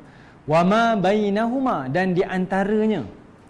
Dia yang mengisinya, dialah yang meletakkannya. Itu semua penguasaan Allah Ta'ala. Okay, di bumi ada apa tuan-tuan? Kalau orang mengkaji geografi, galian, kita akan tengok macam-macam ilmu yang kita tak tahu. Sangat hebat. Kalau orang yang mengkaji bahagian falak, dia akan tengok banyak lagi benda yang kita tak terjangkau akal kita berkaitan tentang alam angkasa ni. Itu milik Allah Ta'ala. Sebab dia bukan sekadar menjadikan langit bumi, bahkan wama bainahuma, dan di antaranya. Fi sittati ayyam, dalam tempoh 6 hari. Thumma stawa 'alal 'arsy, dan kemudian dia beristawa, iaitu duduk bersemayam di atas arasy Allah, di atas arasy. Okey, di sini mungkin ada dua persoalan yang timbul tuan-tuan. Pertama, kenapa Allah ciptakan alam ni fi sittati ayyam? Dalam tempoh 6 hari. Kenapa Allah tak cipta secara on the dot ataupun secara immediate? Allah kata kun fayakun, terus tercipta. Kenapa mesti ambil tempoh dalam tempoh 6 hari? Okey, di sini tuan-tuan saya bawakan beberapa pandangan daripada ulama tafsir. Antaranya kita tengok sikit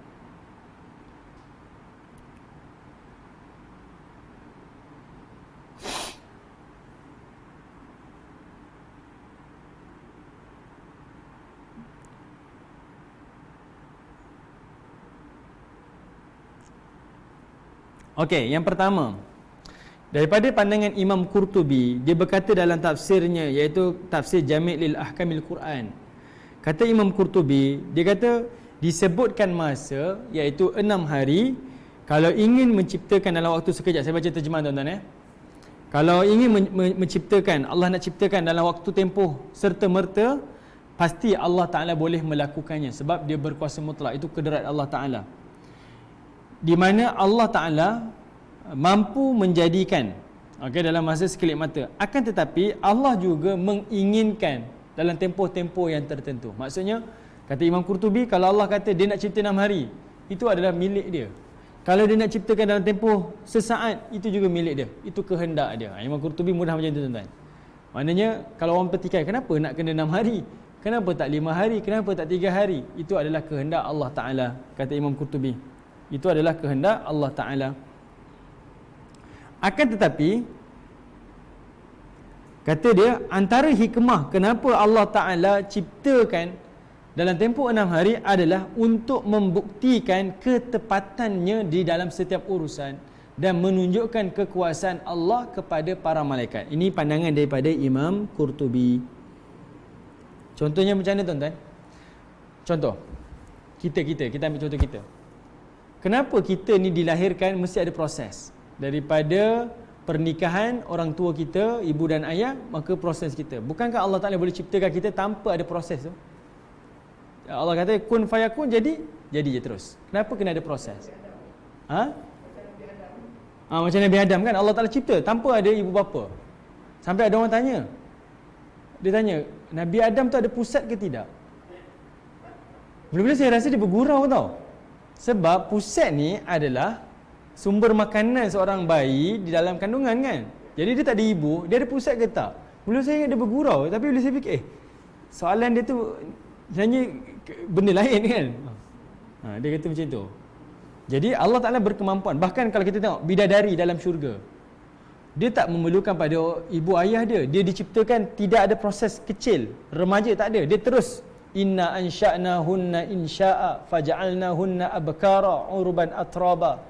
Allah kata dia telah diciptakan jadi remaja, terus dalam keadaan muda belia terus. Dia tidak ada dalam keadaan kecil, hingusan, skor rendah, skor menengah, tak ada. Dia terus dalam keadaan sempurna macam tu. Boleh. Okay? Tapi Allah Ta'ala cipta dalam proses ni untuk memperlihatkan kuasa dia. Kita lah, tengok anak kita daripada kecil berjalan kan dalam tempoh tu. Daripada dia kecil, tak pandai berjalan, merangkak, akhirnya berlari, dia ketawa, dia bercakap, dia skor rendah. Proses tu menampakkan hebat Allah Ta'ala. Ini pandangan daripada Imam Qurtubi. Kenapa Allah ciptakan dalam tempoh 6 hari? Kata dia yang pertama adalah untuk tunjukkan ketepatan. Yalah, Allah Ta'ala tunjukkan satu-satu pada para malaikat. Ni aku ciptakan langit macam ni, perlahan-lahan kan. Proses, kemudian ciptakan bumi. Itu menampakkan kehebatan dan kekuasaan Allah Subhanahu wa Ta'ala. Selain menunjukkan kebesaran Allah, dia tunjukkan ketepatan kuasa Allah Subhanahu wa Ta'ala dalam menciptakan setiap urusan. Ini pandangan Imam Qurtubi. Dan Imam Qurtubi kata apa? Di situ juga menunjukkan adanya ajal kepada setiap penciptaan. Maknanya dia ada tempoh. Kalau alam diciptakan dalam tempoh 6 hari, makhluk lain dia ada tempoh dia, hidup dia. Dia akan dilahirkan, proses, dalam masa sama dia akan temui ajal dia, penghujung dia. Jadi macam itu penciptaan Allah. Ini hikmah, para ulama mencari hikmah. Bukan nak kata tepat tuan-tuan, tapi hikmah. Kenapa Allah cipta dalam tempoh 6 hari. Tapi pandangan yang saya rasa benar daripada Imam Qurtubi, itu kehendak Allah. Kita tak boleh nafikan. Itu milik dia kan. Kenapa nak petikaikan? Dia kata itu kepunyaan Allah Ta'ala, itu kehendak Allah Ta'ala. Okey, kedua, pandangan daripada Ibn Jauzi. Ibn Jauzi jawab banyak tuan-tuan. Dia letak sini ada 5 pandangan dia. Ibn Jauzi ada 5 pandangan. Pertama, kata Ibn Jauzi dalam kitab okey, kalau tengok pada pandangan Ibn Jauzi dalam tafsir dia kata apa? Yang pertama, Allah Ta'ala menginginkan ketepatan dan melihatkan keagungannya daripada kalangan malaikat. Maksudnya Allah nak tunjukkan ketepatan dan Allah Ta'ala nak menunjukkan keagungannya di hadapan para malaikat. Kedua, kata dia, Allah Ta'ala menguatkan sebagai pembukaan apa yang diciptakan untuk Adam dan keturunannya sebelum diciptakan. Hal itu akan lebih menguatkan pengagungannya di sisi para malaikat. Okay, sengaja ditunjukkan macam tu untuk tunjukkan sebagai pembukaan adanya penciptaan manusia sebagai khalifah nanti. Pandangan yang ketiga daripada Ibn Jauzi,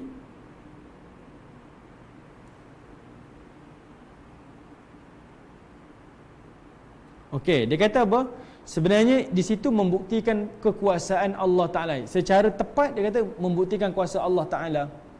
Okey, perubahan sikit-sikit tu membuktikan kuasa Allah Ta'ala. Tetapi kalau nak dibincangkan dari sudut hikmah, dia kata kalau nak bincangkan dari sudut hikmah, maka kita akan jumpalah hikmah-hikmah yang lain. Tapi setepat adalah untuk membuktikan kekuasaan Allah Ta'ala. Walaupun Allah Ta'ala mampu mengucapkan kalimah kun fayakun. Selesai. Cipta terus. Keempat,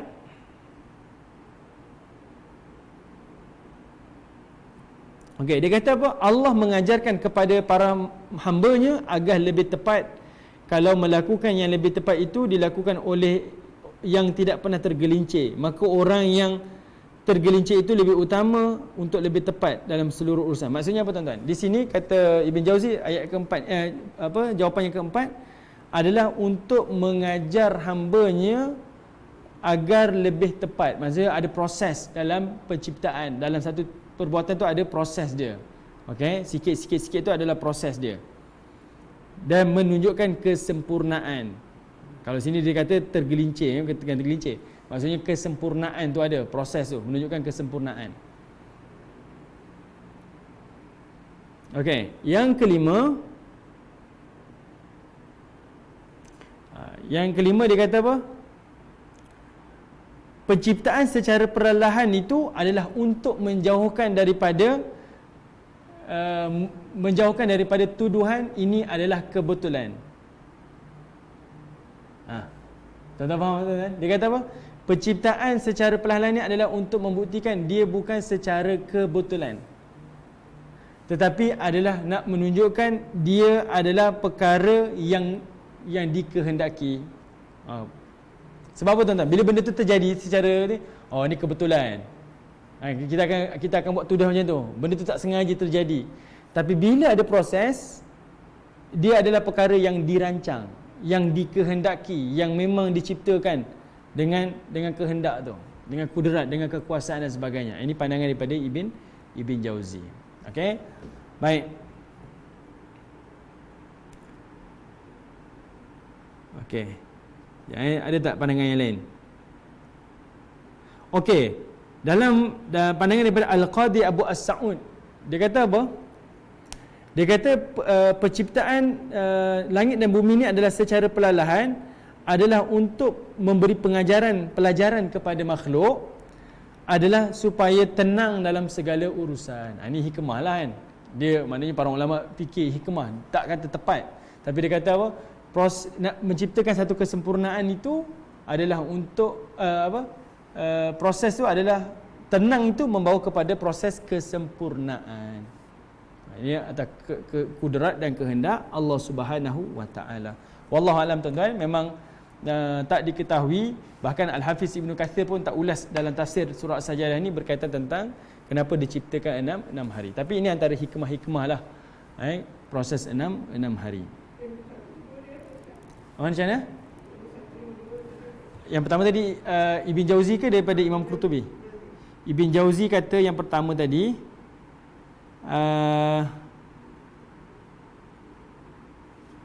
adalah untuk menginginkan ketepatan pada setiap urusan yang tepat. Maknanya perlahan tu membawa kepada kesempurnaan dan ketepatan, dan nak memperlihatkan keagungan Allah di hadapan para malaikat. Yang kedua adalah sebagai menguatkan, menunjukkan pembukaan akan diciptakan Adam ataupun manusia ini, yang macam nak ceritakan ni pembukaan penyediaan tempat adanya khalifah yang akan mendiami lah, macam itulah.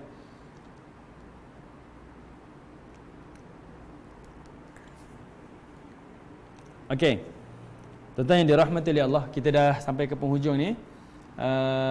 Baik, kita akan berhenti dekat sini. InsyaAllah nanti kita akan sambung lagi pada ayat thumma stawa ala arsh ma lakum min dunihi min waliyyin wala syafi' afala tatadhakkarun. Jadi mudah-mudahan tuan-tuan ada manfaat daripada majlis ini.